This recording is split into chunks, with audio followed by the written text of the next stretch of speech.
En un momento en el que nuestro planeta está al borde del caos, en el que el hombre ya no sabe muy bien hacia dónde se dirige, parece necesario mostrar cómo y por qué, pero también quién y qué parece fijar nuestro destino colectivo. También, y esto es fundamental, cómo se expresó el aliento que nunca muere en la segunda mitad del siglo XX, conocido como el movimiento hippie. La mayoría de los que vivieron la época fabulosa de los años 60 en los albores del siglo XXI se sintieron atraídos por esta juventud libre de toda limitación, bella, colorida, musical, artista, rebelde. Pero las distorsiones que se transmitían en su mensaje y las difamaciones hacia los hippies son tales que la obra que hoy escuchas, impensable ayer, se vuelve imprescindible ahora.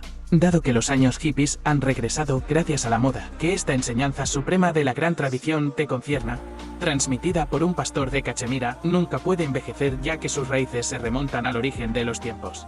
Desde los albores de la aventura humana, echemos un vistazo al aspecto histórico de la epopeya planetaria de la humanidad. Primero, los hombres inventaron el fuego para defenderse de las bestias feroces. Luego se formaron en tribus y vivieron una vida tribal, su vida. El colectivo se volvió gradualmente feudal y luego nacional.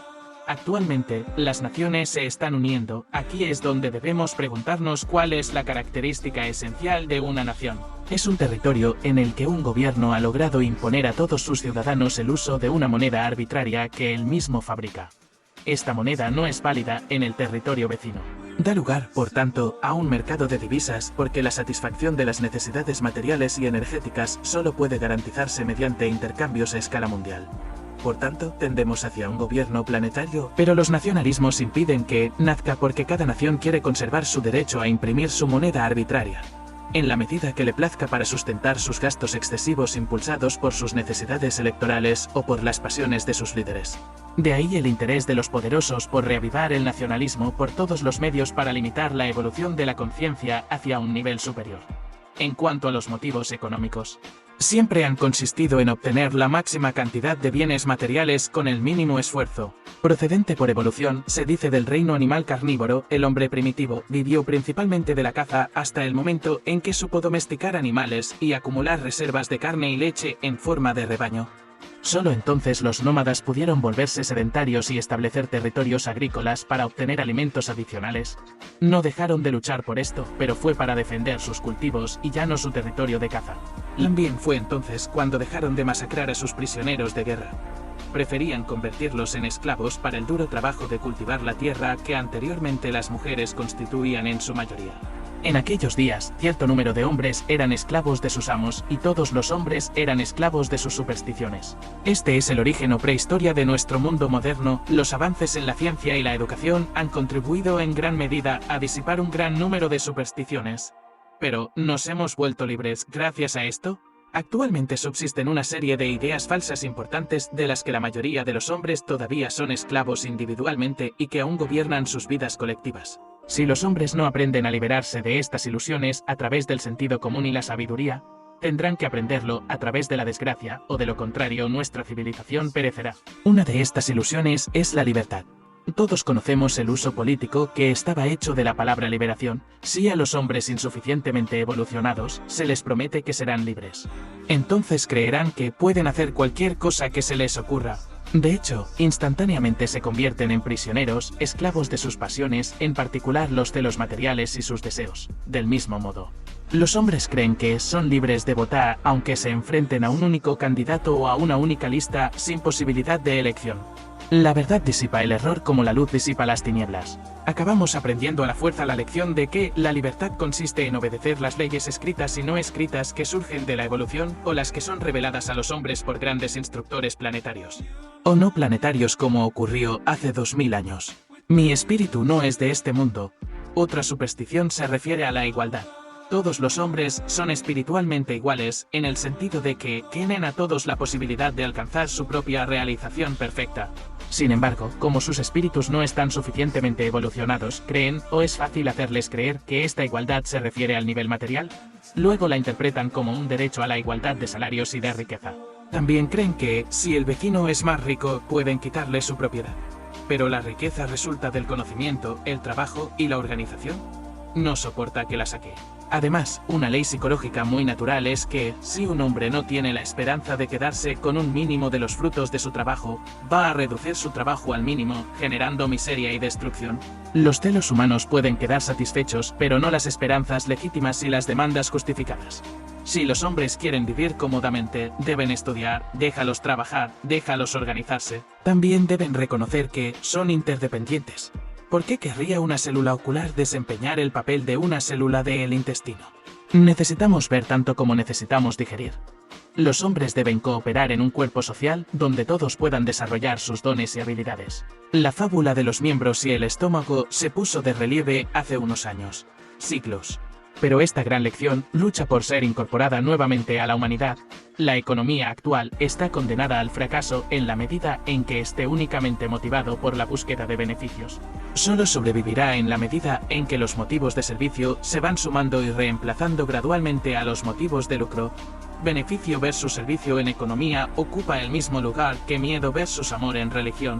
Se ha introducido en nuestras sociedades una nueva forma de esclavitud. Nos hemos convertido en esclavos fiscales. Cuanto más trabajamos, más pagamos. El impuesto sobre el patrimonio es absurdo, como también lo es la adición de un impuesto sobre la renta tan progresivo, cohibiendo las contribuciones sociales, desalentando los impuestos sobre las ganancias de capital, con además impuestos sobre el capital, cuando incluso este, para establecerse, ya ha pagado los impuestos. El sistema fiscal francés hace que las empresas pierdan competitividad, crea desempleo y pobreza en lugar de introducir más justicia social, sin olvidar la profunda deshonestidad de imponer los años siguientes las cantidades pagadas por concepto de impuesto no deducible, en este caos evolutivo en todas partes de nuestro mundo. Una inmensa miseria espiritual todavía reina. En los años 60 del siglo XX, Francia estaba en guerra en Argelia, Estados Unidos estaba atrapado en una guerra interminable en Vietnam, los rusos estaban en Afganistán y contra China a lo largo del río Amur. China mataba y torturaba a miles de religiosos en el pueblo del Tíbet en medio de la indiferencia mundial, silencio que aún continúa por razones económicas, etc. Si los jóvenes de 18 años aún no tenían la mayoría, 21 años, ni el derecho a votar, tenían en cambio la obligación militar de ir a matar o ser asesinados en los campos de batalla organizados a tal efecto. Guerras latentes, conflictos económicos que obligaron a pueblos enteros a morir de hambre y de sed. Muchas veces estacionados en desiertos donde las cámaras captaban el impacto de las imágenes sin ofrecer la más mínima solución. Y de repente, en este mundo de angustia y oscuridad surgido de la nada y de todas partes, jóvenes y jóvenes se atrevieron a lo impensable, cruzar los límites, liberarse de los tabús, llegando incluso al sacrilegio máximo de quemar las cartillas militares, de desertar, de convertirse en objetores de conciencia, se atrevieron a fomentar la no violencia. Llevar el pelo largo y cuestionar los dogmas sacrosantos del nacionalismo. Crearon todo un arte, todo un sistema de vida diferente, proclamado alternativo por quienes lo rechazaban y, sobre todo, devolvieron a nuestro planeta moribundo el soplo de un ideal que parecía ya no vivir allí. Habiendo partido hacia las regiones más remotas del mundo, compartiendo la vida de los seres a veces más desfavorecidos. Reunieron tanto conocimiento como fue posible antes de que desaparecieran las huellas de la enseñanza planetaria original.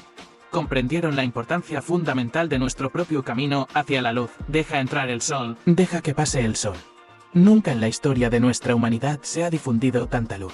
Se conocen muchos hechos, frases, máximas o eslóganes sobre este periodo que fue totalmente oscurecido por los medios de comunicación.